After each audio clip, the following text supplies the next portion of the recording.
আল্লাহ রাব্বুল আলামিন তাবারক তাআলা কুরআনুল কারীমের মধ্যে কত সুন্দর করে জানিয়ে দিয়েছেন, ওয়া খালাকাতুল জিন্না ওয়াল ইনসা ইল্লা লিয়াবুদুন। আল্লাহু আকবার। আল্লাহ রাব্বুল আলামিন বলেছেন, আমি আল্লাহ রাব্বুল আলামিন মানুষ এবং জিন জাতিকে একমাত্র আমি আল্লাহ ইবাদত করার জন্য পাঠাইছি, অন্য কোন উদ্দেশ্য নিয়ে পাঠাই নাই। ঠিক কি না বলেন? আমরা ইবাদতের মধ্যে আছি না ভাইদের? যারা ভিতরে আছেন আল্লাহ রাব্বুল আলামিন সবাইকে কবুল করে, সবাই বলেন আমিন। বন্ধু আমার ভাইরা, এখানে হবে কুরআনুল কারীমের আলোচনা। যেহেতু কালকের পর দিন কুরআন নাজিলের মাসটা আসতেছে, শাহরু রমাদান আল্লাযী উনজিলা ফীহিল কুরআন, ওই রমজানুল মুবারকের মধ্যে আল্লাহ রাব্বুল আলামিন কুরআনুল কারীম নাযিল করেছেন। সুবহানাল্লাহ বলেন। আল্লাহ রাব্বুল আলামিন এই কুরআনুল কারীমের ব্যাখ্যা লিখে শেষ করতে পারবে না দুনিয়ার কোনো বান্দা বান্দী। আল্লাহ বলেছেন, ইয়া আইয়ুহান নাস উবুদু রাব্বাকুমুল্লাযী খালাকাকুম ওয়াল্লাযীনা মিন ক্বাবলিকুম লাআল্লাকুম তাত্তাকুন। আল্লাহু আকবার। আল্লাহ রাব্বুল আলামিন বলেন, ইয়া আইয়ুহান নাস, হে মানব সম্প্রদায়, ও মানুষেরা, উবুদু, দাসত্ব করো, গোলামি করো আমি আল্লাহর। যে আল্লাহ রাব্বুল আলামিন আমাদেরকে দুনিয়ার জমিনে এত সুন্দর করে পাঠাইলো, আল্লাহ রাব্বুল আলামিনের ইবাদত করার দরকার আছে না নাই? বন্ধুরা আমার খেয়াল করুন, যেহেতু এই আয়াতটা বন্ধু সম্পর্কে আল্লাহ রাব্বুল আলামিন আমাদেরকে জানিয়ে দিয়েছেন আমাদের বন্ধু কারা হবে। বন্ধুরা আমার খেয়াল করুন, আমাদের বন্ধু হবে, দুনিয়ার একটা দৃষ্টান্ত দেই, বন্ধুর প্রভাব মানুষের মধ্যে সবচাইতে বেশি পড়ে। ঠিক কিনা বলেন? আমার আল্লাহ রাব্বুল আলামিন কুরআনুল কারীমের মধ্যে কত সুন্দর করে জানিয়ে দিয়েছেন, ইন্নামা ওয়ালিয়্যুকুমুল্লাহু ওয়া রাসূলুহু ওয়াল্লাযীনা আমানু। আল্লাহ রাব্বুল আলামিন বলেছেন, নিশ্চয় তোমাদের বন্ধু হবে তিনজন। কয়জন? তিনজন হবে বন্ধু। তার মধ্যে ইন্নামা ওয়ালিয়্যুকুমুল্লাহ, এক নম্বরে আমি আল্লাহ রাব্বুল আলামিন তোমাদের হব বন্ধু। তারপরে রাসূলুহু, আমার রাসূল বিশ্বনবী হযরত মুহাম্মদুর রাসূল সাল্লাল্লাহু আলাইহি ওয়াসাল্লাম হবে তোমাদের বন্ধু। তোমরা তাকে গ্রহণ করে নাও বন্ধু হিসাবে। আল্লাযীনা আমানু, আল্লাযীনা আমানু, তারপরে সবাই না, যারা ঈমান এনেছে, যারা আল্লাহকে এক বলে স্বীকার করেছে এবং আমাদের নবী বিশ্ব রাহমাতুল লিল আলামিনকে নবী বলে স্বীকার করেছে, তাদেরকে তুমি বন্ধু হিসাবে গ্রহণ করে না। সুবহানাল্লাহ।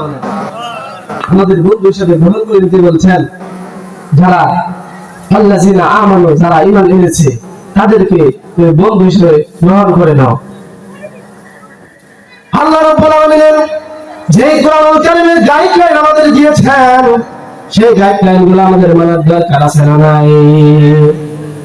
বন্ধুরা খেয়াল করো, যেহেতু আমাদের বন্ধুর সঙ্গে আমাদের থাকলে, যার সাথে আপনার সম্পর্ক, যার সাথে আপনার মহব্বত, তার সাথে আপনার কিয়ামত। আপনি যদি শত্রুর সাথে বেশি সম্পর্ক থাকে, তাহলে আপনার কিয়ামত হবে শত্রুর সাথে। আর যদি আপনার দুশমনের সাথে সম্পর্ক থাকে, তাহলে আপনার ওই দুশমনের সাথে কিয়ামত হবে। জিনাখোরের সাথে যদি আপনার সম্পর্ক থাকে, তাহলে আপনার ওই জিনাখোরের সাথে কিয়ামত হবে। নাউজুবিল্লাহ বলেন। তাহলে আমাদের সম্পর্ক কাদের সাথে করতে হবে? আল্লাযীনা আমানু, যারা ঈমান এনেছে। ইমাম সাহেবদের সাথে সম্পর্ক করবেন, আলেমদের সাথে সম্পর্ক করবেন, নামাজওয়ালার সাথে সম্পর্ক করবেন, রোজাদারওয়ালার সাথে সম্পর্ক করবেন, যারা হকের পথে আছে তাদের সাথে সম্পর্ক করার দরকার আছে না নাই?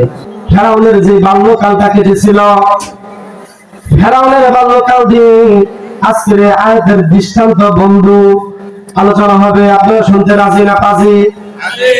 বন্ধুরা আমার খেয়াল করুন, ফেরাউন যখন আমাদের মতো তাগড়া যুবক ছিল, যখন তার যৌবনকাল যুবক একবারে তরতরা ইয়াং জেনারেশনের মানুষ, তখন ফেরাউন তিনি এলাকার মধ্যে প্রত্যেকটা বাড়িতে প্রত্যেকটা মানুষকে জ্বালাতন করত।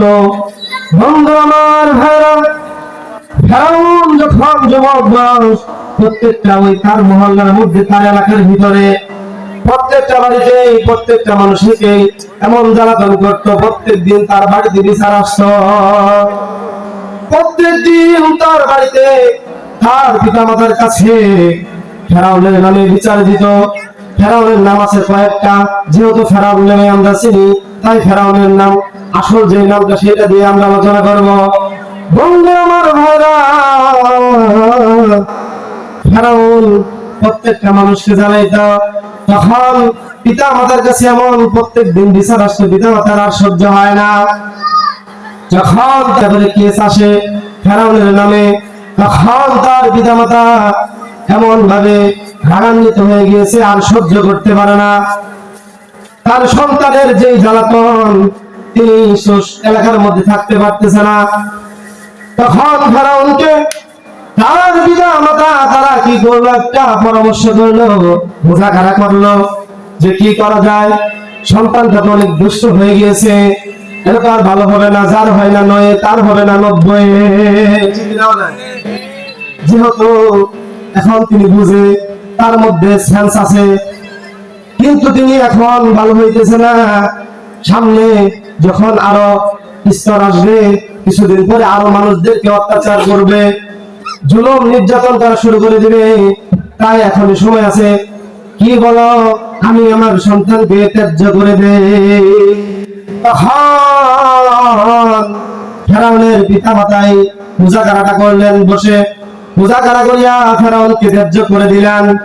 এই প্রথম মানুষকে ত্যায্য করেছিলেন আমাদের যে এখন যে জেনারেশন, এখন যে মানুষ ত্যায্য পুত্র করে দেয়, সেইটা প্রথম শুরু হয়েছিল ওই ফেরাউনের পিতা মাতা থেকে শুরু হয়েছে।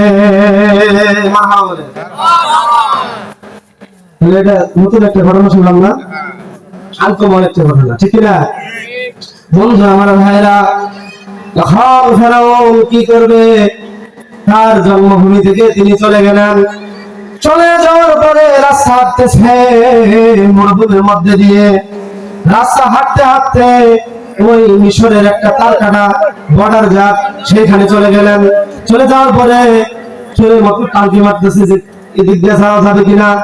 তখন দেখে কোনো গার্ড নাই, তখনকার সময় তো আরো সিকিউরিটি নরমাল ছিল। তখন ফেরাউন সুযোগ পেয়ে বর্ডার ঘাটের ভিতর দিয়া ওই মিশরের জমিনে চলে গেলেন। চলে যাওয়ার পরে রাস্তা হাঁটতে হাঁটতে এক যুবকের সাথে দেখা। হামানটা তিনি রাস্তার মধ্যে বসে আসেন। তিনি বসে বসে চিন্তায় পেরেশানির মধ্যে গালে হাত দিয়ে বসে আছে। তখন সেই ফেরাউন জিজ্ঞাসা করলেন, হে হে পথিক, আপনি এখানে বসে আছেন কেন, কোথায় যাবেন, আপনার ঠিকানাটা কি? আমি তো ওই এলাকার মধ্যে নতুন এসেছি। তখন তিনি কি করলেন, তিনি বললেন, আমাকে আমার পিতা মাতা আমাকে বাড়ি থেকে বের করে দিয়েছে, হামানকে ত্যায্য করে দেয় নাই, কিন্তু মানুষের চুরি বাটপারি বদমাইশি যতগুলো অকাম কুকাম আছে সবকিছু করে এলাকা ভাগছে এলাকা থেকে। ফেরাউন তিনি বলতেছে, ও বন্ধু, তাহলে তো আমরা দুইজনে বন্ধু হয়ে গেলাম। আমার পিতা মাতা আমাকে ত্যায্য করে দিয়েছে, এখন তো আমরা বন্ধু হয়ে গেলাম। চলেন আমরা বন্ধু হিসাবে আমরা দুইজনে একসাথে অগ্রসর হই মরুভূমির মধ্য দিয়ে। তিনি মিশরের জমিনে মরুভূমি অতিক্রম করতেছে। তারপরে ইতিমধ্যে তাদের গলাটা পিপাসায় শুকিয়ে গিয়েছে। তারপরে সেই ফেরাউন আর হামান তারা একটা তরমুজের বাগান দেখতেছে, অনেক কালো কালো একটা বাগান দেখা যাচ্ছে অনেক দূরে। তারা অগ্রসর হচ্ছে, আশেপাশে কোনো বাড়ি নাই, ঘর নাই। তারা সেইখানে যাওয়ার পরে তারা ওই দুইজনে গিয়ে একটা মুরব্বীকে একটা বাগানের মধ্যে দেখলেন তরমুজের বাগান। তরমুজের বাগানের মধ্যে যে বলতেছে, ও মুরব্বি বাবাজি, ও মুরব্বি, আপনার কি তরমুজের বাগান? তিনি বললেন, হ্যাঁ আমার তরমুজের বাগান। তিনি বললেন, এই তরমুজটা আমাদেরকে একটা তরমুজ দেন, আমরা ক্লান্ত হয়ে গিয়েছি। তারা তরমুজ চাইলেন। সেই মুরব্বী বললেন, তোমাদেরকে আমি কেন তরমুজ দিব? যদি তরমুজ খাইতে চাও তাহলে তোমরা কি করো, আমার কিছু এই পেয়ালার মধ্যে কিছু পানি এনে তরমুজ গাছের প্রত্যেকটা গোড়ায় গোড়ায় দিয়ে দাও। তখন কি করবে? অনেক দূর একটা কূপ পাইলেন, সেই কূপ থেকে বালতি দিয়ে পানি এনে ওই মরুভূমির মধ্যে বালি মাটি, সেখানে তরমুজের বাগানের মধ্যে পানি দিয়ে তিনি প্রত্যেকটা তরমুজের গাছের গোড়াতে তিনি পানি দিলেন। দেওয়ার পরে সে মুরব্বী তাদেরকে দুইজনকে দুইটা তরমুজ দিল। তরমুজ দেওয়ার পরে সেই মুরব্বী তরমুজ দেওয়ার পরে ওরা তৃপ্তি সহকারে প্রাণ করলো। তখন তৃষ্ণা মিটে যাওয়ার পরে মুরব্বীকে তার জীবনের সকল লাইফের সবকিছু তিনি বলতেছেন খুলে খুলে, মুরব্বী, আমাদের তো যাওয়ার কোনো রাস্তা নাই, আমাদের তো যাওয়ার কোনো পথ নাই, এখন কি করব? তিনি বললেন, আমার সন্তান সন্ততি কেউ নাই, তাহলে আমার এই বাগানটা দেখাশোনা করো, খাওয়া দাওয়া ফ্রি, আর কি লাগে? একটা অপরিচিত জায়গায় যে একটা কাজের সন্ধান পেয়ে গেল। তারপরে সে ফেরাও ওই তরমুজের বাগানে কাজ করা শুরু করে দিল। দেওয়ার পরে ওই তরমুজের বাগানে আস্তে আস্তে কাজ করতে করতে এই মুরব্বী বাগানওয়ালা মালিক তিনি বৃদ্ধ হয়ে গেল। বৃদ্ধ হয়ে যাওয়ার পরে বার্ধক্যে চলে গিয়েছে। তারপরে ওই তরমুজের বাগানওয়ালা মালিককে তিনি বলতেছেন, ও বাগানওয়ালা মালিক, আপনি তো বার্ধক্যে চলে গিয়েছেন, আপনার এই তরমুজটা আরো নেওয়ার দায়িত্ব আমাদেরকে দিয়ে দেন। আরো দিনে তখন ফেরাউন কিন্তু এত খারাপ ছিল না, বন্ধুর সঙ্গে তিনি খারাপ হয়েছেন, হামান টাকের সঙ্গতে পেয়ে তিনি খারাপ হয়েছেন।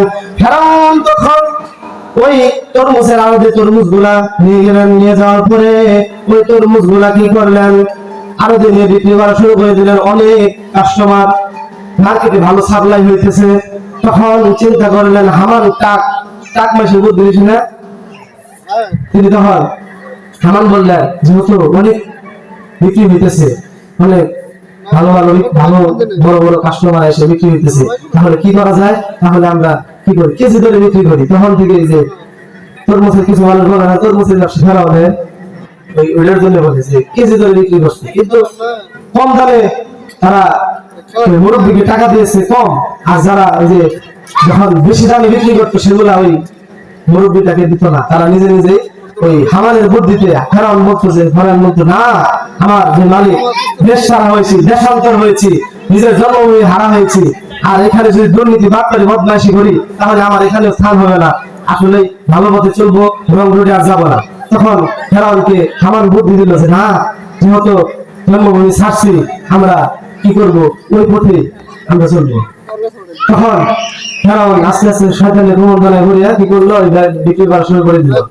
আস্তে আস্তে তিনি কোটিপতি হয়ে গেল, ভালোই অনেক টাকার মালিক হয়ে গেল, অনেক দেনমোহর স্বর্ণ মুদ্রার মালিক হয়ে গেল। যখন তিনি অনেক টাকার মালিক হয়ে গেল, এই মুরব্বীটা বার্ধক্যে চলে গিয়েছে। ইতিমধ্যে ওই তিনি মিশরের মধ্যে একটা আবেদন করেছেন, ওই কবরস্থানের দারোয়ানের আবেদন। কবরস্থানের দরবারে আবেদন করার পরে যখন তার ডাক এসেছে, তখন লাইনে দাঁড়িয়েছে, বডি ফিটনেস তো ভালো, লম্বা চলা ভালো, তখন সেই চাকরিটা সেই জাতীয় কবরস্থানে চাকরি পেয়ে গিয়েছে। চাকরি পাওয়ার পরে ওই ফেরাউন তিনি বলছেন, যা করেছি আর করব না। তারপরে ওই হামানটা তিনি বুদ্ধি দেন, না না, সময়ে যখন সুযোগে সব ব্যবহার করব, তখন ওই মরুভূমির মধ্যে প্লেগ রোগ দেখা দিল, ওই মিশরের মধ্যে প্লেগ রোগ দেখা দিল। একবারে গণহারে মানুষজন মারা যাইতেছে। অনেক মানুষ সিরিয়াল ধরেছে, কবরস্থানে খবর দিবে, তখন তিনি যখন মানুষ সিরিয়াল ধরে আছে, তখন জায়গা পায় না, অনেক কোটিপতিওয়ালা মানুষ পিছনে দাঁড়িয়ে আছে, তারা ধৈর্য সহ্য হচ্ছে না। লাইনে দাঁড়াইলে মানুষের বিরক্ত লাগে না? ধৈর্য সহ্য হইতেছে না, তারা বলতেছে যে না কি করবো, ওই সিকিউরিটি গার্ডকে ডাক দাও। তখন ডাক দিয়ে ফেরাউনকে চুক্তি করলেন যে আমার এই লাশটা, আমরা কোটি কোটি মানুষ এখানে দাঁড়ায় থাকার মতো আমাদের সময় নাই, আমাদের সময়ের দাম আছে। এই বলে ফেরাউনের কাছ থেকে ওই অনুমতি নিয়ে আগে আগে মাটি দিয়ে অনেক টাকা গ্রহণ করতে ফেরাউন। ওই হামানের বুদ্ধিতে হামান তখন থেকে ঘুষ চালু হয়েছে। ওই তখন থেকে আস্তে আস্তে পর্যায়ক্রমে আমাদের এখন যে ঘুষ চলে, ওই ফেরাউনের ওই কবরস্থানে ঘুষটা মতন চলছিল, ঠিক কিনা বলেন? বন্ধু আমার ভাইয়েরা, এতে বোঝা যায় সৎ শোকে স্বর্গবাস, অসৎ শোকে সর্বনাশ, ঠিক কিনা বলেন? বন্ধু আমার ভাইয়েরা, আপনার লাইফে যে বন্ধু থাকবে সেই বন্ধু যদি ভালো হয় তাহলে আপনার ক্যারেক্টার ভালো হবে, ঠিক কিনা বলেন? এই দ্বারা বোঝা যায় বন্ধুর সঙ্গ। পৃথিবীতে অনেক দৃষ্টান্ত রয়েছে, তার মধ্যে প্রথম দৃষ্টান্ত ফেরাউনকে দিয়ে দেওয়া হয়েছে।